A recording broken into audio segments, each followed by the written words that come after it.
compost and also getting some of our rabbit pellets. Rat pellets. God, We are not raising rats, guys. We are not raising rats. We're raising rabbits. Sheesh.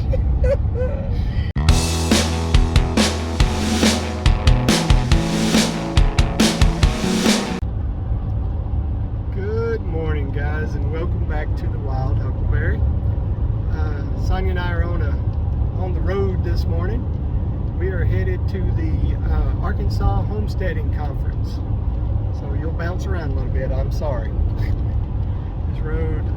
These roads are not the best back here on the back roads of Arkansas, but we're headed out here to go learn some stuff today.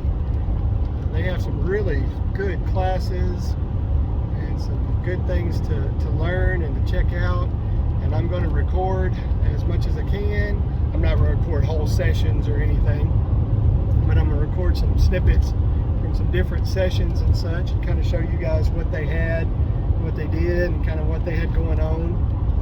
Might even record some of the vendors and such to show you what they were selling, because they had some interesting stuff last year. We did enjoy ourselves last year, and I think it may be even a little bit better this year. So, you know, it's something I think. Sorry, there was a board in the road. There's always something in the road. I always hit it. I swear sometimes she's drawn to it, whatever it is. But anyway, we're gonna learn all we can and share a little bit with you guys. And it started out really foggy on our way here, but now it's calmed down, no fog, and it's going to be a beautiful day here. It started out a little cool, not bad, 55. So I got a little shirt on at the moment, but I'm actually in shorts today because it's supposed to be 75, 76 degrees and beautiful sunny day, and so we're going to go enjoy that, spend a little time outside and check this thing out, and we'll bring you along and let you see what you think of it. So you guys, what all are they supposed to have? Oh well, yeah, they're going to have canning classes, and there's a noon session that's called How to Be a Full-Time Homesteader. Kind of interested in checking that out. I am definitely going to check out the lady. She did a tanning class, or well, sort of a stripping of a hide and such, you know, how to do that and such last year. So I'm definitely going to watch that one again, because I'm interested in that. I would kind of like to be able to preserve some hides and such. Yeah, we'll see if I got the talent for that or the patience. That may be the question. But there's trying to think what all the sessions are that they have. Because Did they have anything about meat rabbits? Yes, there is a session on meat rabbits, which should interest us since we just got our meat rabbits. And canning? Was there anything on canning? I'd already mentioned that actually. Oh. Gosh. Oh. Just because you have to watch the road because it's so windy and bouncy. But I can't remember all the sessions right this minute, but they've got kind of like the Okie Homesteading has. They have two different spots that they're having them in, and so there'll be sessions going at the same time. And so Sonia and I will probably be split up watching different things at different times. But anyway, I'll let you know. I'll leave a link to the conference down below just so you can read about it and kind of check it out and see what's going on, because you might be interested in coming next year, because this is definitely an annual thing. And so we're just going to drive on down the road here, and we're getting close. We should be there in a few minutes. And so you guys, I hope you enjoy the video. If you do, give us the thumbs up. Subscribe if you're not subscribed. So we'll see you later. So just going to show you guys that Sonia made up some shirts for us to wear. As you can see, they have the logo that we have on the channel, the Wild Huckleberry there, and then on the front, okay, and then on the front is this little logo with this is huckleberry leaves with the huckleberries on it as the W. Yeah. Boop. So just thought I'd show you those real quick because I like them.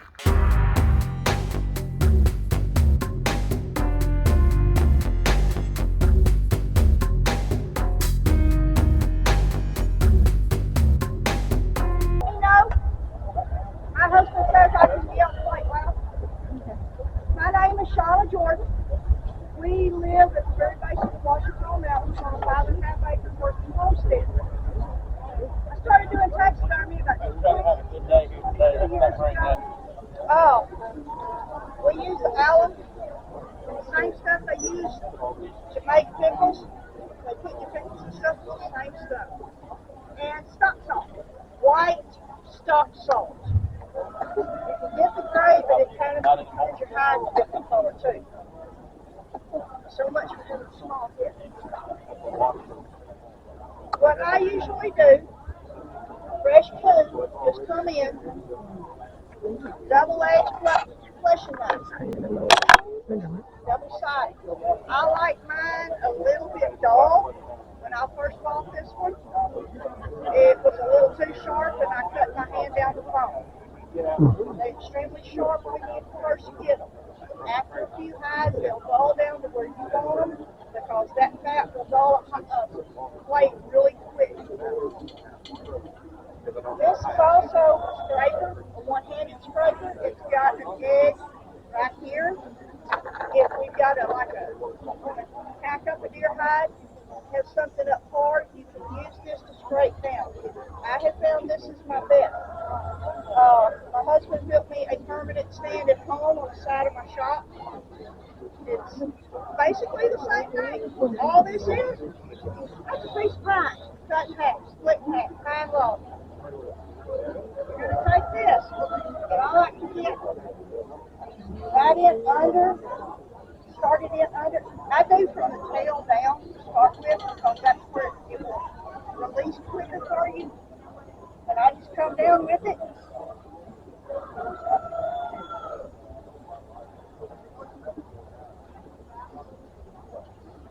And believe me, when you first get started, you're going to tear hides, you're going to rip hides, especially rabbit hides. Rabbit hides is one of the hardest hides to actually do because it's so tender that it will rip very easily. How soon after you butchered it do you need to flash it? You can start flashing right then, or put it back like I had it, on the hair out, roll it up, and put it in the freezer. Put it in a garbage bag and put it in the freezer. It can stay in there. Coon hide can stay in the freezer up to 2 years before you touch it. These aren't split, but I usually go in. Some of them will split the ears, and the ears will stand up better. You take and just cut the lips here. And then when it comes time to really getting this part soft, a Dremel tool. Okay. The Dremel tool with the little sand thing. But make sure you wear a mask.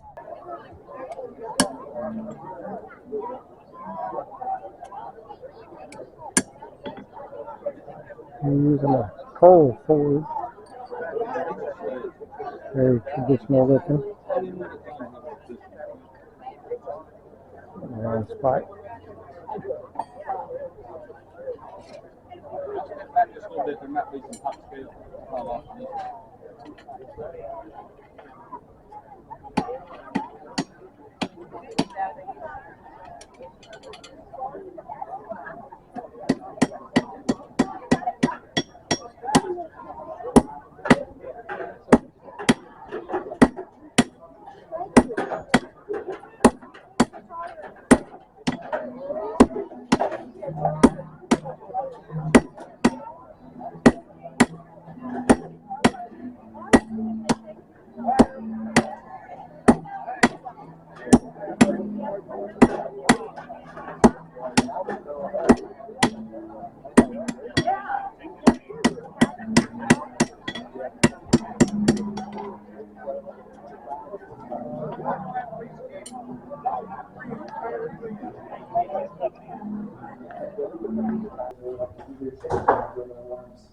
And then finally, the production of worm castings. So really this kind of old, all back in the woods, growing worms for exhibition has really turned into more of a harvest business in recent years. They've done a lot of studies these, and we'll talk about real briefly. I know Adam probably touched on some of this. Just real briefly the benefits of wine castings and why you would want to use those. So some economic implications for wine you might want to have for our farm. Think about all of the places we get our fertilizer components from. The U.S. is one of the top importers for the components of fertilizer, but we import from China, Russia, Morocco, Belarus, all those really stable places around the world where there's never any commodities. So it might behoove you to just think about ways to produce your food more locally. I know the U.S. is doing some different things right now, trying to source more local fertilizer and those components and things. And it's a real hot topic right now, but just being able to grow your own food right where you're at is a big benefit. So that might be one reason why you want to grow your own then. Also, 90% of all the fertilizer around the world is used outside of the U.S., so there's an increased demand for that. So there's a lot of people that say that we're competing with to get these fertilizers to grow our crops. But my thought is, if we have some sort of change in our supply chain practices, some sort of way we can reduce that tension, it's going to benefit you. It's going to benefit the community here.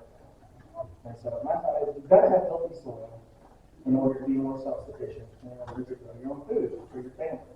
And learn to make progress. So, I'm just curious about making promotions. This is like a really ideal thing because you're going to be pouring it into jars and containers, and it has a wide blend surface like this. It's going to be real nice. I've lived and learned it, I know. And then your emulsion containers. So we'll back down here. See that little bitty mouth? And my picture is perfectly. Oh, she thinks it's me. Like this, okay? And pour it out of here. So we'll have that for later. You're going to use your goat milk, which is especially milk from where my mom goes. We'll need some water and shea butter. Shea butter is what we call hard oil, so this will be hard at temperatures, I think this is 76 degrees. So if it's any hotter, yeah, it will start to melt. Okay. Emulsifying wax. So these pellets here are really important when you're lotion making because you have to mix liquids like your milk and your water with oil. And when we mix oil and water, it does not cooperate. This will emulsify it. It will make it become one and not separate. Okay?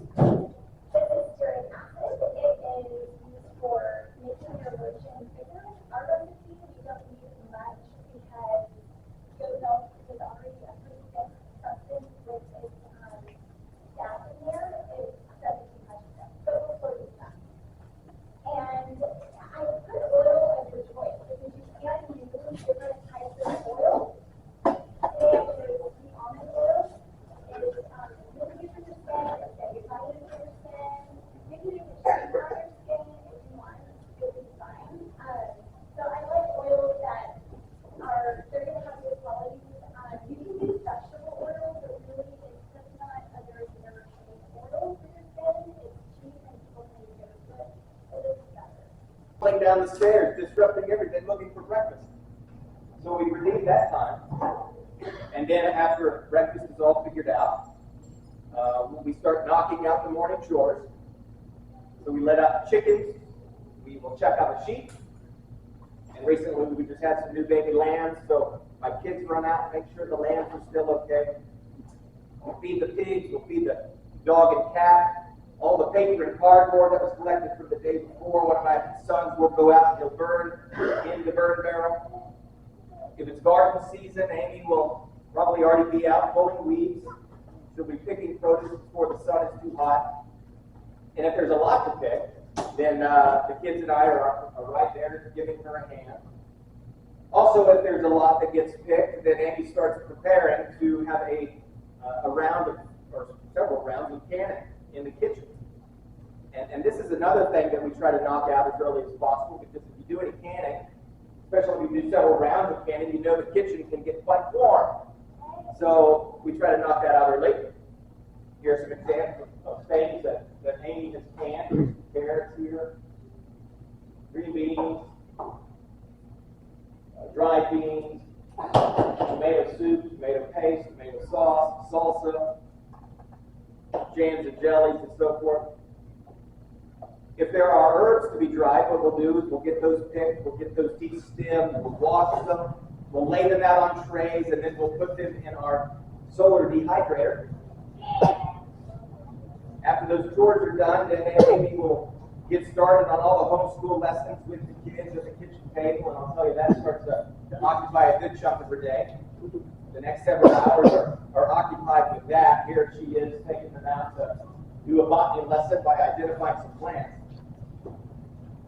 And while she's doing all of that, I then get started on some of my projects. And how that usually begins is I'll find a quiet place in the house, maybe in my office, maybe on the porch, and I'll get my books, I'll get my papers, and I'll do a little bit of reading. And then I'll start creating the battle plan for the day. That's fine. You got your air stones in. The drip system, well, I mean, you had it, so there's really not much water in here at all. You know, you let it drain out, but the drip water is going over. Set that on the timer. You know, you can go 10 times, 50 times, 100 times a day. You just don't want the roof to completely out. It's dry out the sun. You don't want it to make it off. And this is 101, right? Basic 101. There's a lot of videos of that. You can go dive into the science behind it. So this is just a rudimentary, get it going, showing you different kinds of methods and ways to do it. In the growing meetings, we're kind of talking about some of those. You know, we have Rockwell students take home this one. And these are tomato plants. There's pop tours, and you can see how the roots are in a oasis cube, or Rockwell cube. It's basically a piece of sand that they'll heat up, expand out like the fiber, rewind, and bind it into that. And you can put them in a flat like this. And so that tray there is really, so we'll start 200 seeds in one tray. And then I can take that one tray, that's my little reservoir, the little water reservoir. This one has holes in it, so you don't have to kind of do a little spray, so you can still use them. But this allows you to not have to pick this thing up and it's wet, no break, you can now pick it up and move. It's a little bit better with school. Then you can fit it in here. But, it's really about 200 plants. And this seedling tray for us, we break them apart and we move them around. At that point, you can keep them in this same tray and grow them all out and parse the tray like that as the grains. You can take them and sell them and put them in a forage net. You can do whatever you want to as a farmer once you get them started. Any other season. That's what you want to see. Anytime that the pressure company put in to make sure that, say you forgot to clean that pipe, things happen. This little overpressure plug, which is again a tiny little rubber piece that is replaceable, like $2 or $3. Cheap because the rubber piece. If it was line cracked, brittle, you replace that as well. That needs to be in good pristine condition because it's part of the sealing mechanism. But say the vent pipe is clean and pressure is building and it gets to a critical point. That little guy right there in the back is going to literally, it's going to blow out the back of your pressure canner and create its own vent pipe. Therefore, the pressure canner can't be out because it's created another release. The other safety feature that's there is the air vent cover lock. This is important because when pressure builds to a certain point, if that lid wasn't attached correctly, what would happen? You wouldn't have a ceiling in your kitchen after that. And so what Bristol did was they created this lock. And it's this little strap down inside here that moves. This is also a replaceable part too. You know that? Like everything's replaceable on there. Just wish our bodies were like that. But that little piece down there is as the water is converted to steam. Steam is heavier than air. So as that steam is building, it's pushing the air out, and it's going to hit the bottom of that lock and push the lock up. That means that the canner is full of steam. It's not air, it's steam. Pressurized steam. just as an FYI, he mentioned that we do a lot of growing trials, and I've learned a lot through failures, because, you know, that's typically where we learn our best lessons through failures. And I've had plenty. I'm going to be honest with you. On the compost that he spoke about, we want to make sure that our compost has as many ingredients as possible. The more ingredients, the better the compost. That is the one thing we like about American composting, is it takes the refuse out of the metropolitan areas and compost it. Something else to keep in mind is that you want that compost that's coming out during the summertime, because it'll have more green materials in it. And typically that is a better compost than that coming out of the fall and winter, which is predominantly brown components, dry leaves and stuff like that. So one thing we also found out with compost is if you get the 60-40 super soil mix, which is 60% compost, 40% sand, we ran into a hydrostatic issue with that. That means that if you water over the top, it looks like it's taking the water in, but what it's doing is it's running off. It has an umbrella effect. So you have to make sure that you do multiple slow waterings to get that to soak and permeate down through that soil, because it tends to wash off. So just be mindful of that. It'll look wet on top. You scratch it, you go down a half inch, it's dry. Okay, so just be mindful of that. Not all composts are created equal. There are some folks that are peddling rice hull compost. Some folks have peddled rice hull compost with my recommendation. I don't know where they got that. But it is a single ingredient compost and it's worthless. So just FYI. Gin trash is a very good product, but be mindful it's coming out of a cotton field. It has had herbicides or pesticides used on it, and sometimes they use a saline solution to defoliate cotton, so it may be high in salt content. So make sure you compost that for at least a year before you use it. Okay? And then tomatoes, you mentioned tomatoes in a square foot garden. For those of you that are familiar with tomatoes, you know that there's two growing styles, cultivars that determine it. It grows to a certain height, and then there's indeterminate. Be mindful of that and be planted for it. Hugelkultur.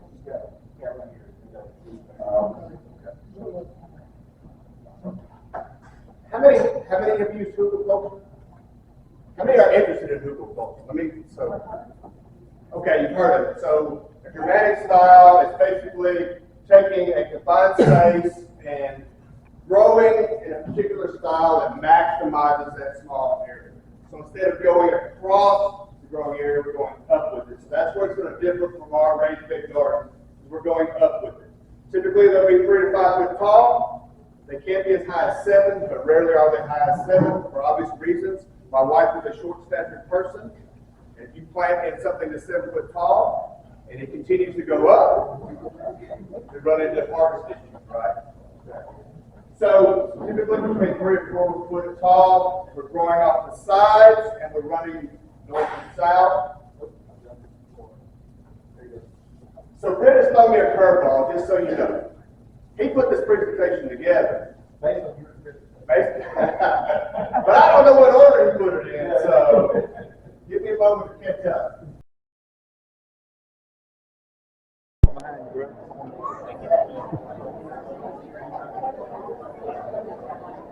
These are just, I'm going to show all the vendors now that are selling stuff.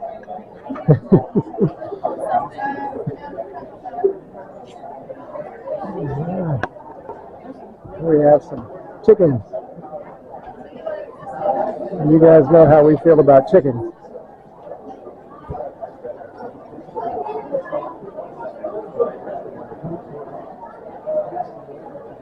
That's got to be a barred rock right there.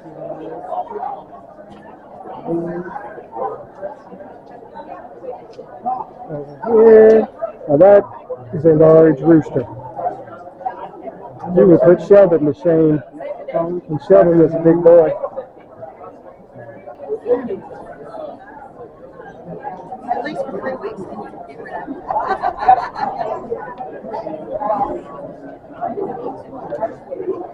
Well, that's okay. I get distracted.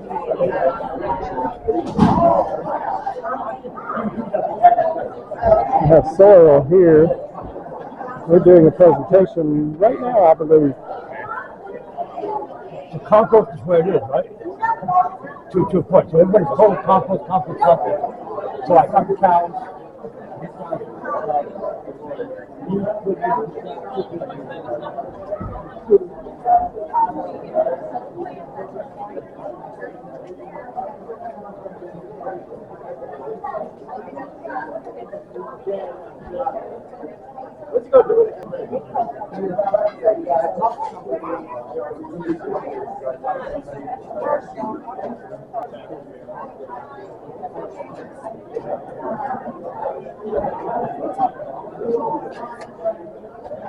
folks have a lot of good stuff to offer.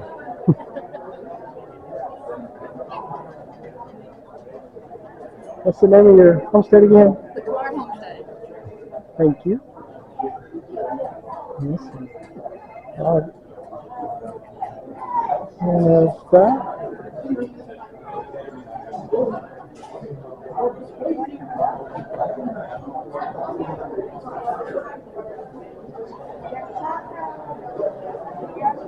This is goat milk. A lot of stuff made with goat milk, which I'm interested in trying at some point in time. A lot of plants.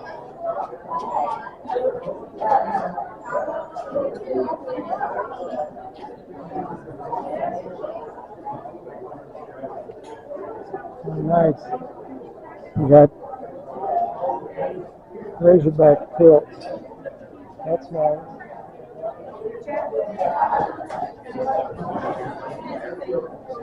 No, I got some nice sweets here, huh?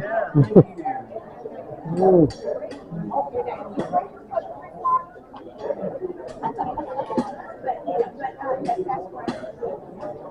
All right, we got the UAA Division of Agriculture here, the Cleveland County Division. They're promoting 4-H for the kids and a lot of things ready. But what's really cool is you can make your own smoothie here, and you can do it. You see they have the ingredients. They got orange juice and bananas, and they got the blenders and all. How you make it is you get on the bike here and ride the bike, and the bike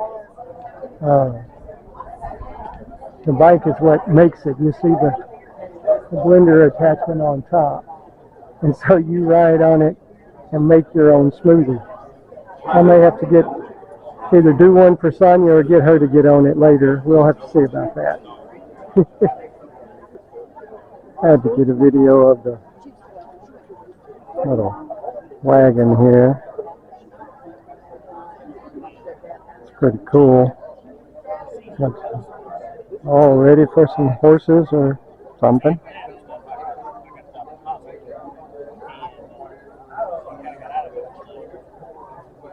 Pretty cool. I could hook it up to the cows and let them pull us around. They would love it. Well, guys, we are on our way back home from the Homesteading Conference. Did you enjoy it? I did. I learned a lot. I know. There's some good subjects they had. I think Sonia had asked me when we were going if they had meat rabbits. That's the Okie homesteading one, not this one. But they had some really good things. I wouldn't mind trying some of that. They were talking the hydroponics, and I think that would be a pretty cool thing to give a try to growing some stuff. But you know, a lot of stuff that we learned and saw a lot of different ideas on some things. Found out how our raised bed is really a hybrid more than it's hugelculture, but it's also the air pruning. So I didn't realize we were such innovators in doing combined stuff, you know. But met a whole bunch of people. Yeah. Talked to a lady that's actually around our town, and she wants to get together to go over some things to do, like the worm casting and using the compost, and also getting some of our rabbit pellets. Rat pellets. God, We are not raising rats, guys. We are not raising rats. We're raising rabbits. Sheesh. Rabbits. And then some stuff that you can use in your garden beds and stuff that you do not use in your garden beds, because it would actually black walnut would actually kill your plants, because it actually is the type of tree that if you go out in the woods you don't see anything growing around it, is because it has some type of toxicity in there. It produces a inhibits toxin to keep other plants from growing around it, and competing for so they don't it doesn't have to compete for nutrients with anything else. That's a heck of a thing that God put into that. Yeah, that and redwood and Black cherry.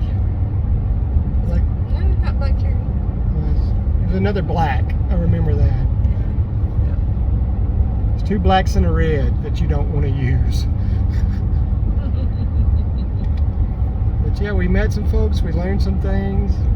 Sonia got some worm castings. Yeah. Oh, met a lady that she's 92, and she's out of Pine Bluff. She does paintings, and she does classes. The first Sunday of the month in the afternoon, you can go up there and take a class on acrylics or watercolor, and she and I just became friends. So I'm gonna go up there and take Mama there, and we're gonna go do a watercolor class. That'll be fun. There you go. So all kinds of things that we're going to get out of this class. And now we have a super slow driver in front of us. So we're going to head on back to the house, check on the animals and be sure everybody's still good. Let the chickens out, let them stretch their legs a little more. But hope you enjoy the video. Just little snippets of the different classes we had, just to kind of see what we had going on. And we'll see you on the next one, guys.